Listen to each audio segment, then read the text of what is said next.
Engagée par le gouvernement et les associations depuis 2009, la stratégie du logement d'abord est une nouvelle étape pour la prise en charge des personnes sans abri ou mal logées. Pour remplir cette mission, plusieurs dispositifs coexistent à l'échelle nationale. À Nancy, le bail glissant permet à des personnes en difficulté de devenir locataires au bout de quelques mois. C'est le cas de Brigitte. Cette mère de famille de 37 ans a longtemps vécu dans des foyers. Elle a aujourd'hui son propre toit pour elle et sa fille. Ça s'est passé que sans eux, je me retrouvais à la porte, à la rue, avec ma fille de 5 ans. C'est la chambre de ma fille, qui se trouve là. C'est ma chambre. Voilà. Et là, c'est le salon. Voilà. J'ai une petite fille de 5 ans et j'ai envie qu'elle me voie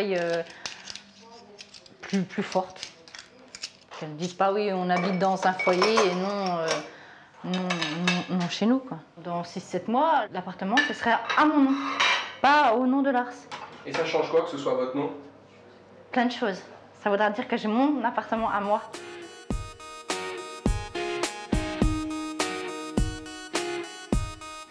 C'est l'association ARS, Accueil et Réinsertion Sociale, qui a accompagné Brigitte tout au long de ce processus pour l'aider à devenir locataire.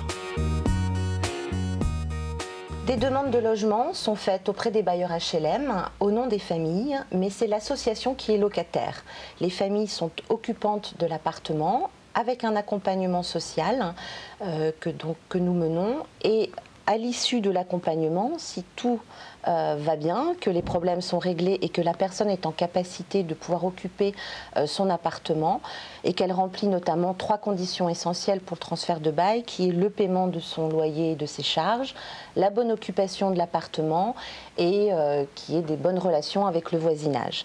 À ce moment-là, à l'issue de l'accompagnement, quand tous les problèmes majeurs sont réglés, on demande à ce que le bail soit transféré au nom de la personne. Un accompagnement personnalisé qui s'ajoute à la mission de relogement des familles. On travaille avec les familles sur leur autonomie et l'accès à leur autonomie. Elles sont actrices complètement de leur accompagnement. On ne décide pas pour elles. On s'engage ensemble dans le bail glissant. On a travaillé sur le paiement d'un loyer régulier, mensuel, sur la planification d'un budget.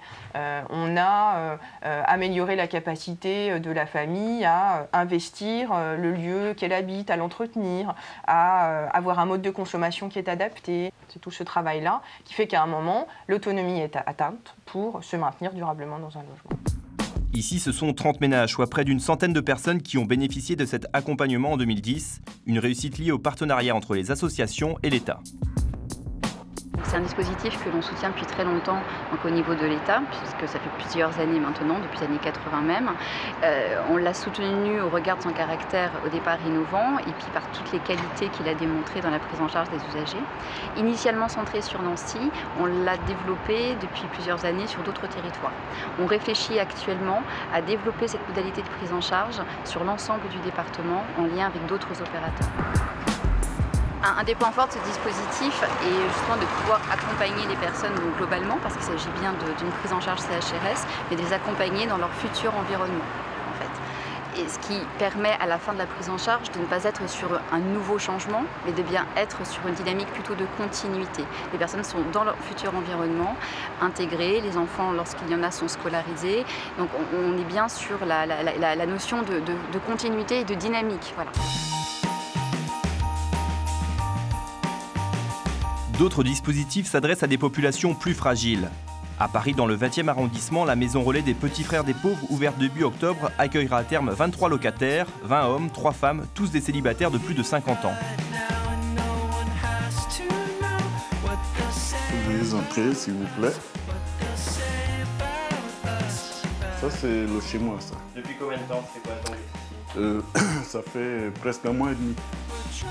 Dormir à l'abri des aléas de la météo est un vrai soulagement pour Raphaël, lui qui a vécu des mois dans des hôtels après une période d'errance dans la rue. Une petite pièce à vivre, une kitchenette et une salle de bain. Montant du loyer de ce 18 mètres carrés, 372 € charges comprises, ce qui lui revient à 28 € une fois les appels déduites. Vous pouvez recevoir qui vous voulez, vous pouvez recevoir les membres de votre famille, vos copains, vous êtes chez vous.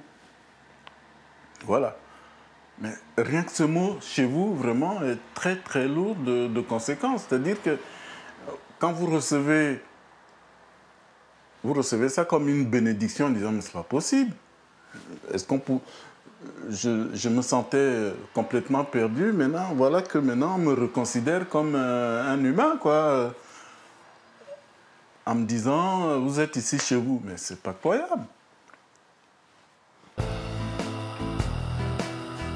Et maintenant qu'il a un logement stable, Raphaël pense déjà à demain.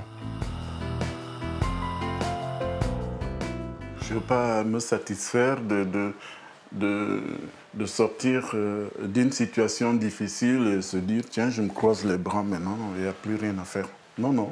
J'espère le garder le temps de rebondir parce que je ne tiens pas à confisquer quelque chose qui me semble commun et nécessaire à tous ceux qui en ont besoin.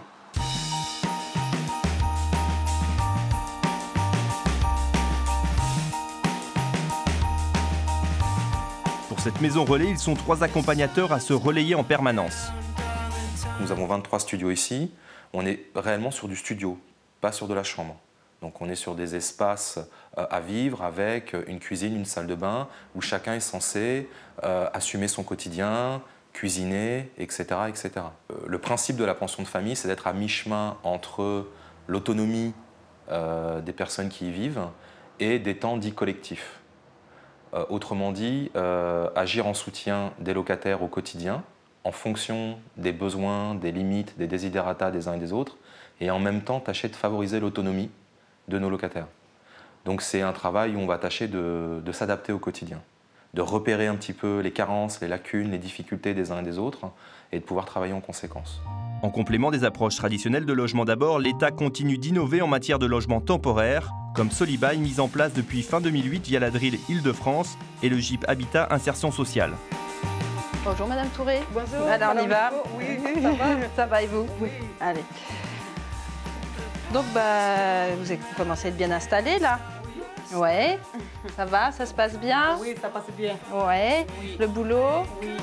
L'État a demandé via la DRIL à ce que des opérateurs comme nous louent des logements à des bailleurs privés pour ensuite les mettre à disposition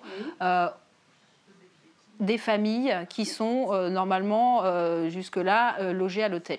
Hein, ce qui leur permet à la fois de trouver des bonnes conditions de logement et aussi d'être accompagnés au niveau social pour leur permettre d'aller plus facilement vers une autonomie et vers un relogement pérenne sur le parc social. Avec Solibail, les familles ne payent pas de loyer, mais une redevance équivalente à 25% de leurs ressources. Pour nous, c'est satisfaisant parce que ça répond exactement au fait de, oui, on accompagne les familles, on cherche des relogements sur le parc social, mais il y en a tellement pas assez par rapport au nombre de personnes qu'il faut bien trouver une solution intermédiaire d'hébergement. Et l'hébergement dans un dispositif Solibail, c'est tout à fait satisfaisant, quand bien même il n'y a pas non plus assez d'offres par rapport à la demande. Mais c'est déjà une réponse enfin satisfaisante par rapport à l'hébergement temporaire.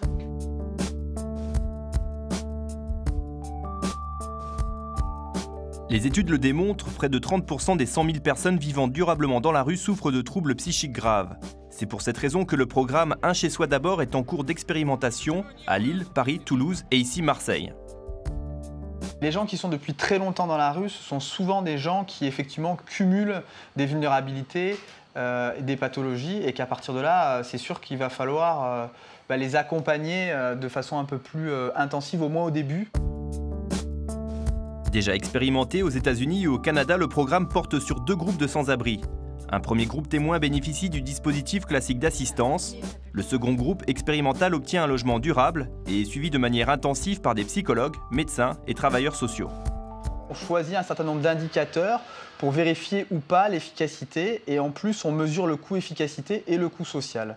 Et les indicateurs qu'on a choisis, c'est le rétablissement, la qualité de vie. Ça a été montré dans certains papiers qui sont sortis aux États-Unis qu'il va y avoir des économies qui sont faites dans le recours aux soins notamment, c'est-à-dire que c'est des gens qui vont avoir moins recours au système hospitalier, qui vont être moins hospitalisés, qui vont être moins allés aux urgences parce qu'ils seront protégés dans leur logement. Et donc sans doute qu'on va économiser grandement sur ces postes budgétaires et que ça va compenser ou partiellement ou totalement le surcoût initial, quoi. Voilà. Christophe, qui a vécu 10 ans dans la rue, participe à ce programme. Il vient juste d'emménager dans son appartement de Marseille et rencontre régulièrement les équipes d'Un Chez Soi d'abord pour évaluer ses besoins. Moi j'en ai plein. Les coussins, les traversins, il y en a plein au local. Ouais, traversin. Moi j'en ai à donner aussi, donc je t'apporterai. C'est tout ce... Vaisselle, etc. Christophe, t'as ce qu'il faut? Tu continues à être responsable de tes revenus, responsable du choix de ce que tu vas en faire, sauf que ça permet de mieux gérer de manière hebdomadaire. J'ai envie d'avoir un appartement et d'être à moitié autonome, on va dire. Je rencontre un sociologue, je rencontre des infirmiers, je rencontre des éducateurs. Au bout des 3 ans, j'espère être autonome totalement. Au total, sur 3 ans, cette expérimentation concernera 800 personnes, dont 400 relogés. En plus des économies réalisées par la collectivité, le programme devrait permettre l'amélioration de la qualité de vie et la santé de ces personnes sans abri. Le logement, c'est un droit fondamental. C'est pas parce qu'à un moment donné, on n'a pas une vie ordinaire qu'on n'a pas le droit un jour d'avoir sa place dans la cité.